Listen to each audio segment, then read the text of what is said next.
wanna take it anymore. Let's see, the pickups. I just watched this one on Amazon Prime. Just getting destroyed by critics. I think it's got like a 25% rotten on Rotten Tomatoes. It's got like a 38 Metacritic. It says universally negative reviews. I still went with it. You know why? Because I like Eddie Murphy. That's right. And I don't watch just any Eddie Murphy movie. I mean, I didn't want to watch, what was one of them? Norbit and, Pluto Nash and all those ones, those little kid ones. I don't care for those. But anytime I see Rated R and Eddie Murphy in the same sentence, I'm there. No doubt about it. And you know what? I'm going to let you in on a little secret. I don't mind Pete Davidson. In fact, I kind of like him. He's filled out a bit, hasn't he? Didn't he used to be scrawny? He was real scrawny, and I don't mean that as a body shaming, because I'm one to talk. I never filled out. I'm almost 40. I don't even know how old I am, but never filled out. I'm still scrawny. Pete Davidson, though, looking real good, looking real healthy. All right, let's see. What do we got here? It says The Pickup. It's pros versus con. Some people say Eddie and Pete Davidson didn't have any chemistry. I'm like, what movie were you watching? I thought they were great together.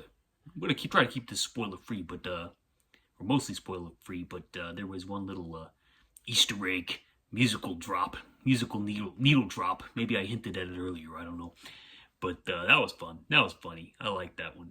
Remember back in the '90s when there'd be an action movie and it was always like Die Hard on a bus, Die Hard in a hockey rink, Die Hard on a plane. Boy, that was Die Hard 2. This one would be Die Hard on an armored truck. Remember when they used to do that? Actually, this one could be Speed on an armored truck with a dash of Die Hard and a little bit of Beverly Hills Cop. And a sprinkle of Nutty Professor. No, not really. A sprinkle of Coming to America. Nah, not that one either. A sprinkle of something. Sprinkle of SNL. There we go. 2 different generations, 2 different eras. You got Eddie Murphy, who was obviously the Eddie Murphy of 1980s SNL, and you got Pete Davidson, who was he wasn't the Eddie Murphy, but he was definitely, oh, sorry about that, that's my dog. There's one scene in particular that had unexpected, beautiful, I would say, visuals, and it was a particularly exciting chase sequence, but there was a couple things happen in that sequence that are very colorful and very, dare I say, beautiful. Not like in here, it's not like, oh, I'm crying because of the pickup, but it's like, visually. I think I saw a practical effects explosion. In fact, I think most of the effects in this, the chase sequences, is all practical. Until the climax, then it starts to get a bit, modern. But before that, I see a lot of practical chases, practical crashes. I think a car blows up. I think they actually blew up a car. I'm sorry. Hey! I'm sorry about that. Oh, there he goes again. I'm sorry about that. The pancake scene had me in stitches. I was laughing out loud for that one. I enjoyed that. You got to see that one. That's gonna be a YouTube clip. The pancake scene. Yeah, that was funny. Eddie has still got it. He's still got it. I saw my old friend Roman Reigns showed up for a couple minutes. I don't really watch movies with professional wrestlers not named Batista, but this one was, not a bad surprise. He did good. I liked him. That's a nothing part. It's a nothing part. He was just there to look pretty, get him out of the scene. But other than that, he was pretty good. I don't think he deserved a pre-title credit, but, what are you going to do? That's modern times for you. That was old times for you also. Let's see. It's cute. I don't know. It's a cute movie. Isn't that what the kids say?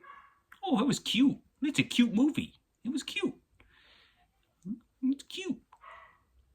Here's how you do. Here's what you do. Here's how you enjoy it. I'm going to tell you how to enjoy it, okay? I'm going to tell you how to enjoy it. Listen up. Yeah? Okay. Listen up. Pretend. Here's what I do. Pretend, because I tend to notice that I am more open mentally to movies when they're a little bit older already. I tend to be more open-minded toward them, because the newness is worn off, and you can kind of be more objective about them. All right. So here's what I do. Here's what I do. Okay, here's what I do. Yeah, okay. To pretend that a new movie is already like 10 years old when I'm watching it. Like, this has been out for a while. This is already 10 years old. I like to pretend, like, especially with new movies, I like to pretend that maybe there's some grain on it. If I had one major criticism of this movie, is that it's just too clean. It's just looks too pristine. That's most movies nowadays. You know, they all look like been shot with the HD 60 frame per second drones. I don't know, they just barely look like movies. Barely look like movies. I need some texture. I need some grain. I want some scratches even. You know, if they ever make a filter, like for a Blu-ray player or a HD streaming service that's just like, add some grain. Here's the grain filter. Here's the old film filter. I would 100% have that on every time I watched a movie. I don't care what year it came out, unless it already has it to begin with. But any new movie, I would turn that bad boy on. Unless it's like The Brutalist or something that's obviously done like that has texture with shadows and, you know, depth of field. You know, cinematography is just kind of too pretty nowadays, and I don't care for it. I need some grit. I need some ugliness. You know, if this had a little bit of grain and some scratches, I think we'd be looking at a 20. I think be looking at least a 20% increase on its tomato score. I think we're talking maybe even like 75% fresh, just with some texture on the screen. I'm not kidding. That's how important it can be to a human brain. Get me in there. I'll do it. I'll direct it. No problem. They listen to me. I'd crack some skulls. Hey, bust your jaw. Let's see. I guarantee more people would like it if it, looked more like a movie. But, final rating is 3 thumbs up. That's right, 3 thumbs up. I'm nicer than come to me. Come to Jeremy. I'm nicer than the modern critic. I tell it like it is. I'm nicer than most modern viewers. I look at Letterboxd and I see all the reviews from new movies and they're just like, what happened? We need to make movies great again. Get on it. Get on it. Tough Guy, The Pickup. Starring Eddie Murphy, Pete Davidson, rated R. Now playing at selected theaters. Now playing at select theaters. And just pray that your theater is selected. I stole that joke from David Letterman. Let's see. Next up was Devo on Netflix. This is a documentary about the band Devo from the late 70s, early 80s. I don't have a lot of familiarity with these guys outside of the hit. You know the hit. Do do do do do. Do do do do do. They say in the film that the song was inspired by Jimmy Carter, I think. But I think that they stole the line from the poster I got behind me. Right there. It's, if you can't make it out, it's for Dawn of the Dead. I'm not going to move my camera. But there's a line in Dawn of the Dead where, what's his name? Roger is, he's dying. You know, he's in the back room dying. And he goes, Peter! And then he says, we whipped them. We whipped them, didn't we? And then Peter says, we did, partner. We whipped them good. And then Roger says, we whipped them and we took it all, or something like that. I can't remember the exact line, but he said, the way he says it, we whipped them good. And to me, that always felt like that's where they got the line from. And I bet these guys were into Dawn of the Dead because they seem to be around all those counter culture circles. Anyway, let's take a look at the poster. We got several guys there with flower pots on their head, upside down, standing in front of a white brick wall.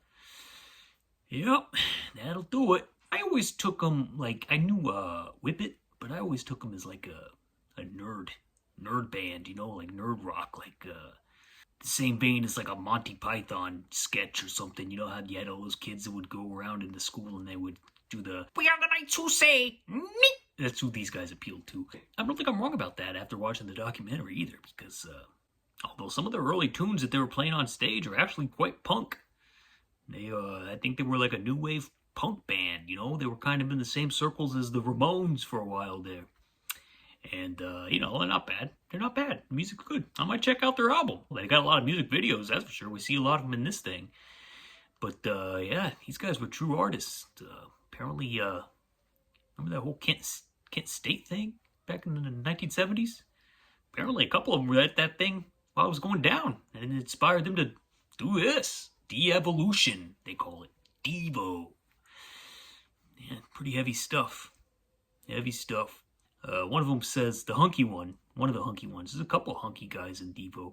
Hunky nerds. One of them says there's serious problems with humans. He had this figured out in the 1970s, and I'm sure people had it figured out long before him. And he ain't wrong, and it's only getting bigger. As far as I can tell, look at all the other humans out there, it's only getting bigger. And the silly stuff that they're doing and falling for. Woo, woo. We're not going to get into it here, but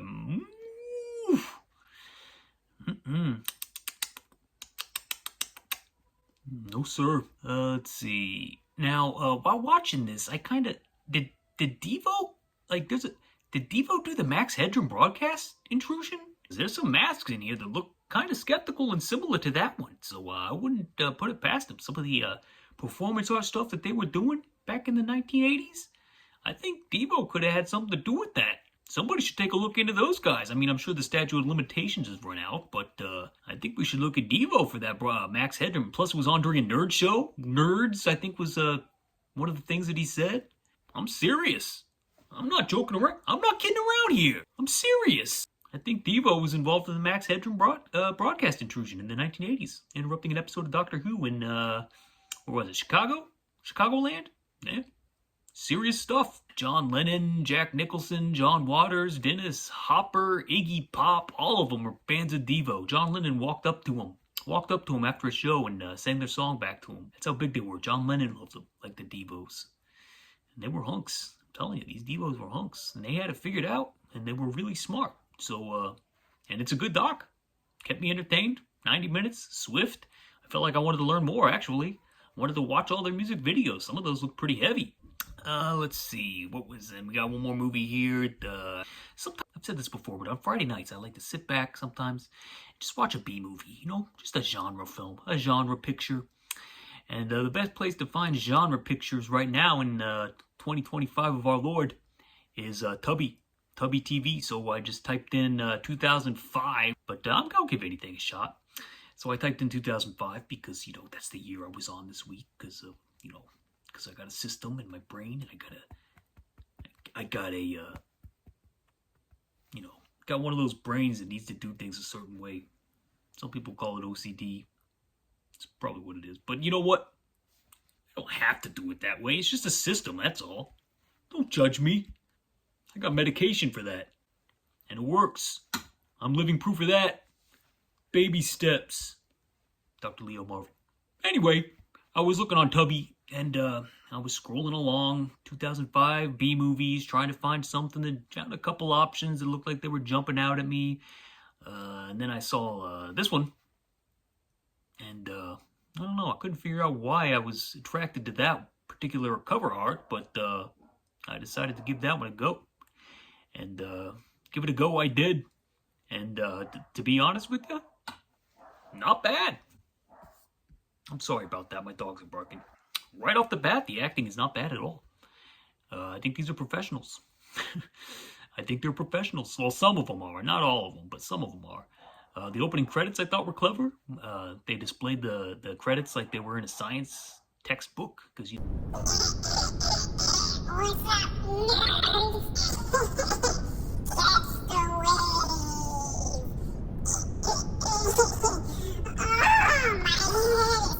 What's up, nerds? That's the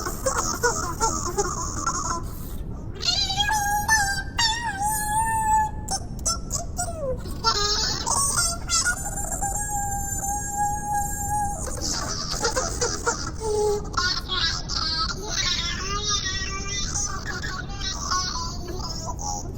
Oh, my head is Anna Kendrick, and they're definitely Canadian. The CGI is horrible, like I said, but there are some practical effects intertwined with that, mostly the blood and the limbs that get lopped off. Plenty of sometimes they'll show you the cover art, and the person that attracts you to the movie is not on in the actual movie. It's just somebody they get to attract your people like me, just to attract people like me to watch stupid movies. But this one, I'm happy to report, she was in the film, and quite frankly, I dug it. Clean up on aisle 5. Sorry about the dogs. I'm sorry. Sometimes they don't listen to me. Hey! Sometimes they don't listen to me. They're still not listening. I don't know what's going on up there. But to wrap it up, I say, let's see. Devo gets, I don't rate documentaries, so let's just say it gets a thumbs up. Oh, I'm sorry, Ebert, and it's this cool. I didn't mean thumbs. It gets a two toes up. No, it gets a toe up. Let's say a toe. Let's give it a toe. It gets a toe up. And let's see the other one. Insecticidal. It was called. Did I even say that? Did I even say the title? Insecticidal. Let's give that one one. Can't do thumbs. One appendage up. I don't know why they're barking. I am so sorry. I am so sorry. I'm not going to re-record this because this is life. I don't got anything to hide. This is true life. You hear that? These are things I have to live with every day of my life. My dog's barking at me. Being stuck in a basement, surrounded by movies and arcade games. And that about does it. Jeremy spoken. Peace and love.